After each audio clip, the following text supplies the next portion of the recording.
10ാം ക്ലാസ്സിലെ new SSCRTയുടെ part 1ലെ 4ാമത്തെ chapter ആയിട്ടുള്ള സമ്പത്തും ലോകവും വളരെ ഇമ്പോർട്ടൻ്റ് ആയിട്ടുള്ള ചാപ്റ്ററാണ് എക്സാമിന് വേണ്ടിയിട്ട്. ഇതിൽ നമുക്ക് വായിക്കാം, ലോകം തുറക്കുകയും അതിൻ്റെ നിധിശേഖരങ്ങളും അതിശയങ്ങളും പ്രദർശിപ്പിക്കുകയും ചെയ്ത അക്കാലം എത്ര അത്ഭുതകരമായിരിക്കണം. സമുദ്രങ്ങളും പുത്തൻ ഭൂഖണ്ഡങ്ങളും അളവറ്റ സമ്പത്തുമെല്ലാം തുറക്കു സീസം എന്ന ഒറ്റ മാന്ത്രിക വചനത്തിനായി കാത്തിരുന്ന പോലെ ഒന്നൊന്നായി കണ്ടുപിടിക്കപ്പെട്ടു. അന്തരീക്ഷം പോലും ഈ സാഹസികതയുടെ മാന്ത്രികതയാൽ നിറഞ്ഞിരിക്കണം. 15ാം നൂറ്റാണ്ടിലെ സാഹസികമായിട്ടുള്ള ഭൂമിശാസ്ത്ര പര്യവേഷണങ്ങളെക്കുറിച്ച് Jawaharlal Nehru glimpses of world history എന്ന ഗ്രന്ഥത്തിൽ നടത്തുന്ന പരാമർശമാണ് തന്നിരിക്കുന്നത്. 15ാം നൂറ്റാണ്ടിൽ ഏഷ്യ, ആഫ്രിക്ക, അമേരിക്ക എന്നീ ഭൂപ്രദേശങ്ങളിൽ എത്തിച്ചേർന്ന യൂറോപ്യന്മാർ സവിശേഷമായ ഒട്ടേറെ കാഴ്ചകൾ കണ്ടു. പുതിയ സമുദ്രപാതകൾ തുറന്നിട്ട ഈ അത്ഭുത കാഴ്ചകളെക്കുറിച്ചിട്ടാണ് 1001 രാവുകളിലെ ആലിബാബയും 40 കള്ളന്മാരും എന്ന കഥയെ സൂചിപ്പിച്ചുകൊണ്ട് നെഹ്റു ഇങ്ങനെ എഴുതിയത്. തുറക്കു സീസം എന്ന രഹസ്യവാക്കിനാൽ തുറക്കുന്ന കാട്ടിലെ ഗുഹയിൽ കള്ളന്മാർ സൂക്ഷിച്ചിരിക്കുന്ന നിധിശേഖരം കണ്ട ആലിബാബയുടെ അത്ഭുതത്തോടെയാണ് ഇതര ഭൂഖണ്ഡങ്ങൾ കണ്ട യൂറോപ്യന്മാരെ അതിശയത്തെ നെഹ്റു ഉപമിക്കുന്നത്. ലോകചരിത്രത്തിന്റെ പിൽക്കാല ഗതിവിധികളെ നിർണ്ണയിക്കുന്ന പ്രധാന ഘടകങ്ങളിൽ ഒന്നാണ് 15-16 നൂറ്റാണ്ടുകളിലെ യൂറോപ്യന്മാരുടെ ഭൂമിശാസ്ത്ര പര്യവേഷണങ്ങളും പുതിയ ഭൂപ്രദേശങ്ങളിലെ കണ്ടെത്തലുകളും. ഇവയുടെ ചരിത്രം നമുക്ക് പരിശോധിക്കാം എന്നാണ് ഈ ചാപ്റ്ററിൽ ജസ്റ്റ് ഒന്ന് ഇൻട്രൊഡക്ഷൻ പോലെ പറഞ്ഞിട്ടിരിക്കുന്നത്. അപ്പോൾ നെഹ്റുവിൻ്റെയാണ് glimpses of world history, Jawaharlal നെഹ്റുവിൻ്റെയാണ്. ഓക്കെ, നെക്സ്റ്റ് 15-16 നൂറ്റാണ്ടുകളാണ് യൂറോപ്യന്മാരെ ഭൂമിശാസ്ത്ര പര്യവേഷണങ്ങൾ സ്റ്റാർട്ട് ചെയ്തിട്ടുള്ളത്. ദെൻ ഭൂമിശാസ്ത്ര പര്യവേഷണങ്ങൾക്ക് കാരണമായി തീർന്ന 15ാം നൂറ്റാണ്ടിലെ 2 പ്രധാന സംഭവങ്ങൾ ഏതാണെന്ന് നോക്കാം. തുർക്കികൾ കോൺസ്റ്റാന്റിനോപ്പിൾ പിടിച്ചടക്കി. അതിൻ്റെ വർഷം 1453. പോർച്ചുഗീസ് നാവികർ ആഫ്രിക്കയിലെ ഗിനിയ തീരം വരെ എത്തിച്ചേർന്നത്. ഈ 2 സംഭവങ്ങളാണ് ഭൂമിശാസ്ത്ര പര്യവേഷണങ്ങൾക്ക് കാരണമായിട്ട് തീർന്നിട്ടുള്ളത്. ഇനി എന്താണ് കുരുമുളകും യൂറോപ്യന്മാരും? അത് അത്ര ഇമ്പോർട്ടൻ്റ് ഒന്നുമില്ല. ശൈത്യകാലത്ത് ഭക്ഷണ സാധനങ്ങൾ കേടുകൂടാതെയും അതുപോലെ ഔഷധങ്ങളിലൊക്കെ ഉപയോഗിക്കുന്നതാണ് കുരുമുളക്. സോ തുർക്കികൾ കോൺസ്റ്റാന്റിനോപ്പിൾ പിടിച്ചടക്കിയത് കൂടിയിട്ട് ആ പാത അടയ്ക്കപ്പെട്ടു.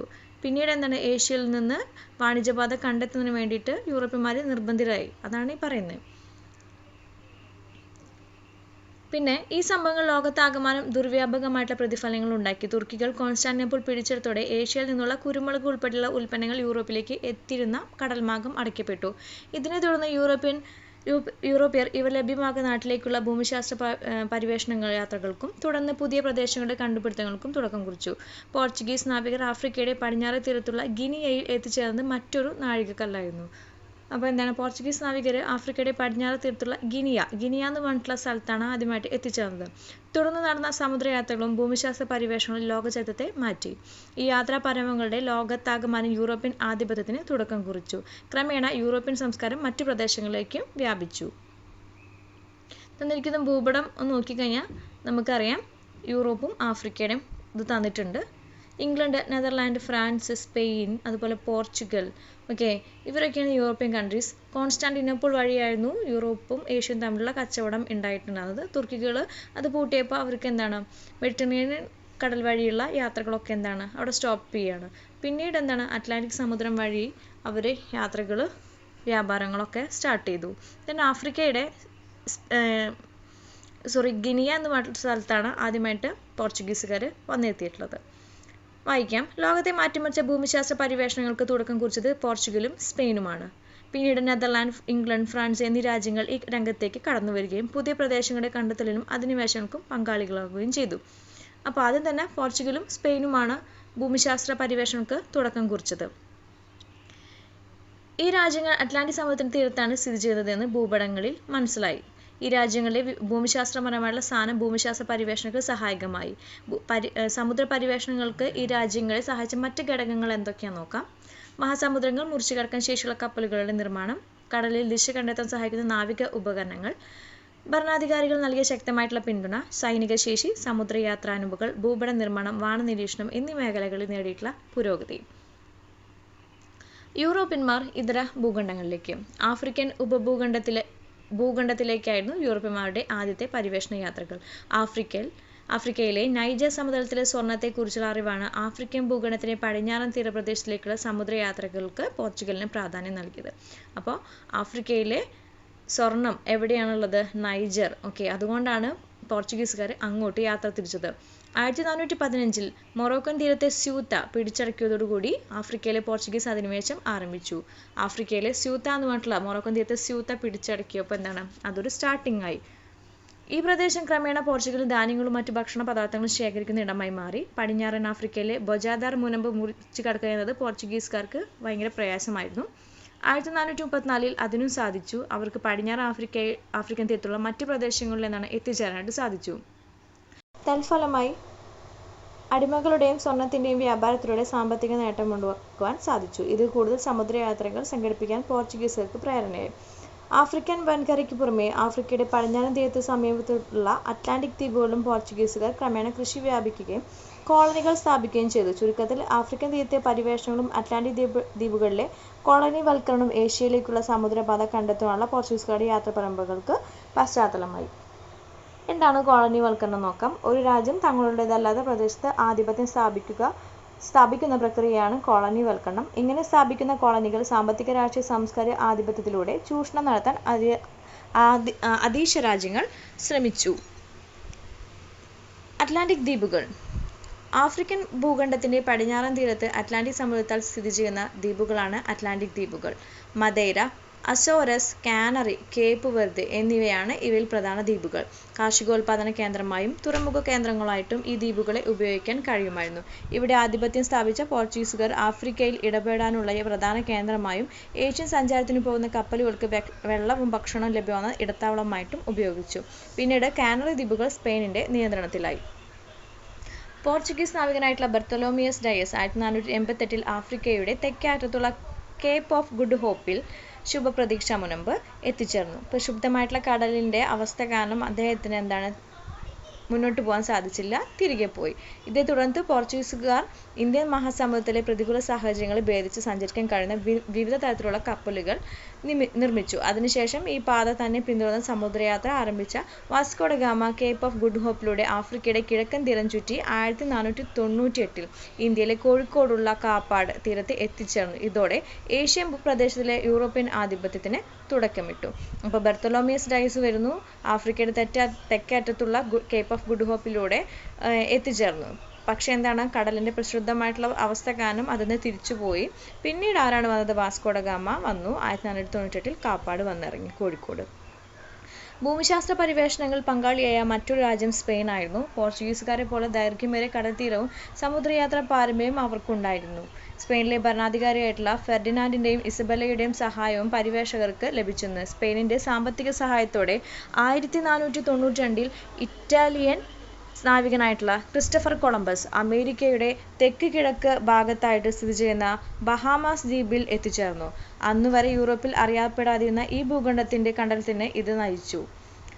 ഇതോടെ ഈ ഭൂപ്രദേശം യൂറോപ്യൻ അധിനിവേശത്തിന് ചൂഷണത്തിനും വിധേയമായി. പുതിയ ലോകം എന്ന് വിശേഷിപ്പിക്കപ്പെട്ട ഈ ഭൂപ്രദേശം പിന്നീട് അമേരിക്ക എന്നറിയപ്പെട്ടു.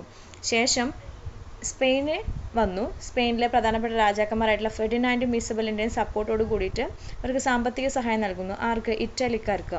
ഇറ്റാലിയൻ നാവികനായിട്ടുള്ള ക്രിസ്റ്റഫർ കൊളംബസ് വടക്കേ അമേരിക്കയിൽ വരുന്നു. അദ്ദേഹം പിന്നീട് ഭൂഖണ്ഡം കണ്ടെത്തുകയാണ് ചെയ്തത്. പിന്നീട് ഇതിനെ പുതിയ ലോകം എന്നറിയപ്പെട്ടു, വിശേഷിപ്പിച്ചു. ഈ ഭൂപ്രദേശം പിന്നീട് അമേരിക്ക എന്നറിയപ്പെട്ടു. Prince Henry. പോർച്ചുഗീസ് രാജകുമാരനും പരിവേഷകനുമായുള്ള ഹെൻറി സമുദ്രയാത്രകളെ പ്രോത്സാഹിപ്പിച്ചു. 1419 പോർച്ചുഗലിലെ സാഗ്രേസിൽ ആദ്യത്തെ നാവിഗേഷൻ സ്കൂൾ അദ്ദേഹം സ്ഥാപിച്ചു. സമുദ്രയാത്രകൾ, ഭൂപട നിർമ്മാണം എന്നീ മേഖലകളിൽ നാവികർക്ക് പരിശീലനം നൽകുക എന്നതായിരുന്നു ഈ സ്കൂളിന്റെ ലക്ഷ്യം. അറ്റ്ലാന്റിക് ദ്വീപുകളുടെ കണ്ടെത്തലുകൾക്കും ആഫ്രിക്കയുടെ പടിഞ്ഞാറൻ തീരത്തെ പരിവേഷണക്കും അദ്ദേഹം നേതൃത്വം നൽകി. വലിയ ഇമ്പോർട്ടൻ്റ് ഇല്ല. അമേരിക്ക എന്ന പേര് വന്നത് എങ്ങനെയാണെന്ന്.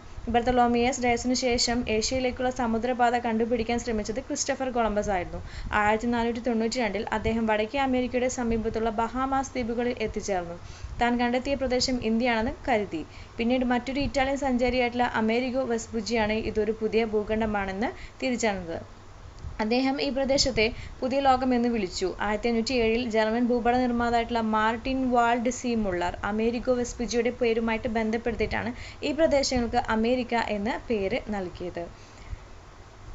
ഇക്കാലത്തെ മറ്റ് പ്രധാന ഭൂമിശാസ്ത്ര പരിവേഷണങ്ങൾ ചുവടെ നൽകുന്നു. വ്യക്തികളും പരിവേഷണങ്ങളും. പെഡ്രോ അൽവാരസ് കബ്രാൾ ബ്രസീലാണ്. ഫെർഡിനാൻഡ് മഗല്ലൻ ആദ്യമായിട്ട് സമുദ്രത്തിലൂടെ ഭൂമിയെ ചുറ്റി സഞ്ചരിച്ചു. ജോൺ കബോർഡ് ന്യൂ ഫൗണ്ട്ലാൻഡ്, അത് ഇമ്പോർട്ടൻ്റ് ആണ്. ഭൂമിശാസ്ത്ര പര്യവേഷണങ്ങൾക്ക് സുപ്രധാനമായ നിരവധി അനന്തരഫലങ്ങൾ സൃഷ്ടിച്ചു. അവ എന്താണെന്ന് നോക്കാം. അമേരിക്ക, ആഫ്രിക്ക, ഏഷ്യ എന്നീ വൻകരകളിലേക്ക് യാത്ര ചെയ്യുന്നതിനുള്ള ഏറ്റവും പ്രധാനമായ പാതയായിട്ട് അറ്റ്ലാന്റിക് തീരം മാറി. തൽഫലമായിട്ട് മെഡിറ്ററേനിയൻ വാണിജ്യം തകർന്നു. അറ്റ്ലാന്റിക് തീരത്തെ വാണിജ്യം വളരുകയാണ് ചെയ്തത്. അമേരിക്ക, ഏഷ്യ, ആഫ്രിക്ക എന്നീ ഭൂഖണ്ഡങ്ങളിലെ പല പ്രദേശങ്ങളും യൂറോപ്പിന്റെ കീഴിലായി. ഏഷ്യയിലെ കുരുമുളക് ഉൾപ്പെടെയുള്ള സുഗന്ധവ്യഞ്ജനങ്ങളുടെ വ്യാപാരം യൂറോപ്യൻ കുത്തകയായി മാറി. തെക്കേ അമേരിക്കയിൽ നിന്ന് വൻതോതിൽ സ്വർണവും വെള്ളിയും യൂറോപ്പിലേക്ക് എത്തി. അവയുടെ ഒരു ഭാഗം ഇന്ത്യയിലേക്കും എത്തി. യൂറോപ്പും ആഫ്രിക്കയും അമേരിക്കയും ത്രികോണ വ്യാപാരത്തിന്റെ വികാസം ആരംഭിച്ചു. സ്വർണം, വെള്ളി എന്നിവ വർദ്ധിച്ച അളവിൽ യൂറോപ്പിൽ എത്തിയോടെ നാണയത്തിന്റെ ഉപയോഗം തോത് വർദ്ധിച്ചു. ഓക്കെ, എന്താണ് ത്രികോണ വ്യാപാരം എന്ന് നോക്കാം. അറ്റ്ലാന്റിക് ത്രികോണ വ്യാപാരത്തിൽ യൂറോപ്പിൽ നമുക്കറിയാം അറ്റ്ലാന്റിക് ഓഷ്യൻ എങ്ങനെയാണ്, ത്രികോണത്തിന്റെ ഷേപ്പിലാണ്.